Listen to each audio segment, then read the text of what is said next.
Okay, next topic is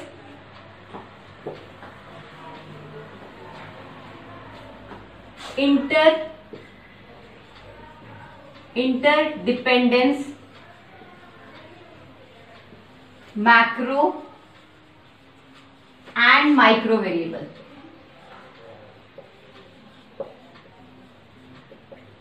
इस topic में हम क्या करने वाले हैं, कैसे मैक्रो के चेंज होने से माइक्रो इफेक्ट करता है, कैसे माइक्रो के चेंज होने से मैक्रो इफेक्ट करता है। बोथ आर इंटरडिपेंडेंट, दोनों एक दूसरे पे डिपेंड करते हैं। ये नहीं कि both are individual, both are independent. Independent नहीं है। अगर इसमें कोई चेंज आता है तो माइक्रो में भी चेंज आएगा, अगर माइक्रो में कोई चेंज आता है तो मैक्रो में भी चेंज आएगा। Like micro depends on macro variables. For example,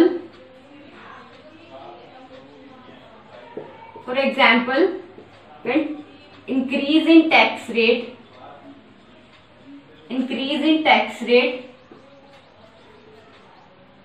will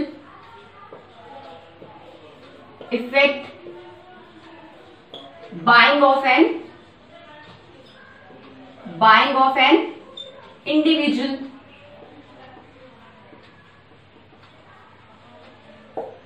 Like micro depends on macro variable. हमारा माइक्रो कैसे डिपेंड करता है मैक्रो पे। अगर नेशनल लेवल पे, मैक्रो लेवल पे चेंज हो जाता है, इंक्रीज हो जाता है, टैक्स रेट इंक्रीज हो जाता है, तो वो क्या करेगा, इंडिविजुअल की बाइंग को इफेक्ट करेगा, क्योंकि रेट को इंक्रीज कर देगा। टैक्सेस का इंक्रीज होने का मतलब क्या होता है, रेट ऑफ मटेरियल या रेट ऑफ प्रोडक्ट इंक्रीजेस, वो हमारी बाइंग, इंडिविजुअल की बाइंग को भी क्या करेगा, इफेक्ट करेगा।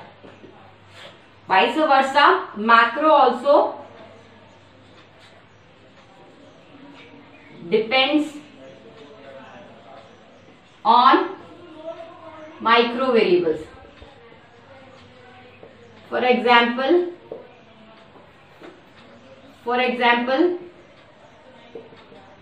example, national income is the aggregation of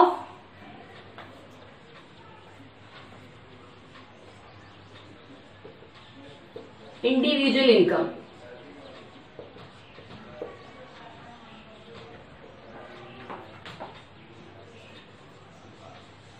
ऐसे ही मैक्रो को भी माइक्रो इफेक्ट करता है। जैसे for example, national income is the aggregation of individual income. National income, जो नेशनल इनकम है हमारी कंट्री की, वो किससे बनती है, aggregation, total of individuals income. जो एक एक इंडिविजुअल की इनकम होती है उसको जोड़ के जो इनकम बनती है वो क्या होती है, नेशनल इनकम होती है। सो अगर इंडिविजुअल लेवल पे कोई इनकम में चेंज आएगा तो वो नेशनल लेवल पे या फिर आपके मैक्रो लेवल को भी इफेक्ट करेगा। ओके बच्चे, now the next topic is importance of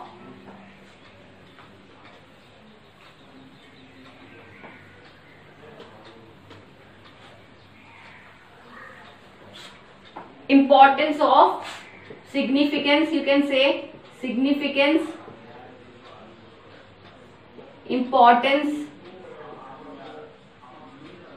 of macroeconomics। ठीक है, significance, importance, macroeconomics। In your exam question may be like this, write the importance of macroeconomics, या फिर you can say write the importance of या significance of macroeconomics। First point, description of an economy। Second, roadmap of growth and development।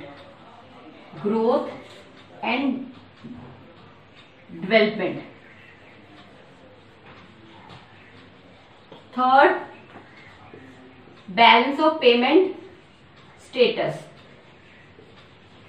Fourth, problem of poverty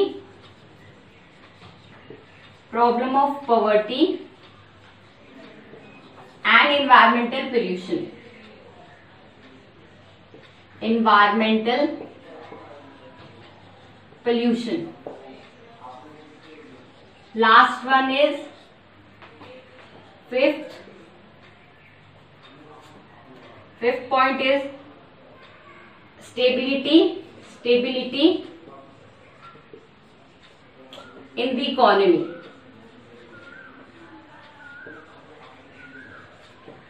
बच्चे we did scope, हमने scope में क्या किया था कि कौन कौन से टॉपिक हम मैक्रो लेवल में पढ़ने वाले हैं, हमें क्या क्या पढ़ने को मिलेगा मैक्रो लेवल में. But in this significance and importance of macro economics में क्या होगा कि आप इसको क्यों पढ़ रहे हो, क्यों पढ़ना चाहिए हमें मैक्रो इकोनॉमिक्स से, why we going to study the macro economics, उससे हमें क्या क्या पता लगता है. Like description of an economy, for example like you know the GDP rate of the economy, GDP rate, unemployment,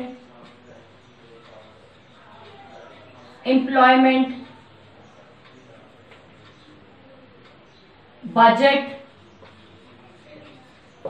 जब आप मैक्रो इकोनॉमिक्स पढ़ते हो आपको क्या क्या पता लगता है कि हमारा जीडीपी रेट क्या है, our country is developing country, हमारी कंट्री में क्या क्या डेवलपमेंट्स हो रही हैं. सेकेंड लाइक अनएम्प्लॉयमेंट, एम्प्लॉयमेंट, कौन कौन से इनिशिएटिव लिए जा रहे हैं गवर्नमेंट के थ्रू कि आपका अनएम्प्लॉयमेंट को खत्म किया जाए. रीजंस क्या है अनएम्प्लॉयमेंट के, different types of unemployment is there in the country, तो वो चीज हम इसमें पढ़ते हैं. Budget, you know meaning of budget, वही चीज जब हम कंट्री के लेवल पे देखते हैं कि बजट क्या होता है, कैसे गवर्नमेंट वर्क करती है, दिस इज बजट.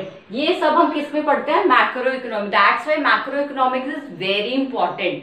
ठीक है, road map of growth and development, like government make policies programmes. Government क्या करती है, डिफरेंट पॉलिसीज बनाती है, प्रोग्राम्स बनाती है, किस लिए, हमारी कंट्री के ग्रोथ और डेवलपमेंट के लिए. अगर आप मैक्रो इकोनॉमिक्स नहीं पढ़ोगे तो ये चीज के बारे में आपको पता नहीं लगेगा. तो इसलिए जो गवर्नमेंट की पॉलिसीज होती है, लाइक स्कूल्स बनते हैं, हॉस्पिटल बनते हैं, बिल्डिंग्स बनती है, ब्रिजेस बनते हैं, वो सब किस लिए बनते हैं, हमारी कंट्री की ग्रोथ और डेवलपमेंट के लिए. तो पॉलिसीज और जो प्रोग्राम्स हमें जो बनते हैं वो कहां से पता चलते हैं, मैक्रो इकोनॉमिक्स से. That's why macro economics is very important. Balance of payment status, it is a record of trade. Basically this is record of trade. जो एक्सपोर्ट इंपोर्ट होता है, export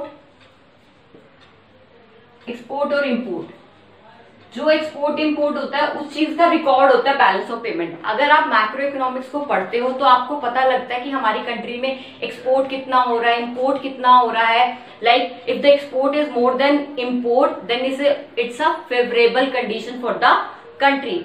if import is greater than export then it's a unfavourable situation for the country.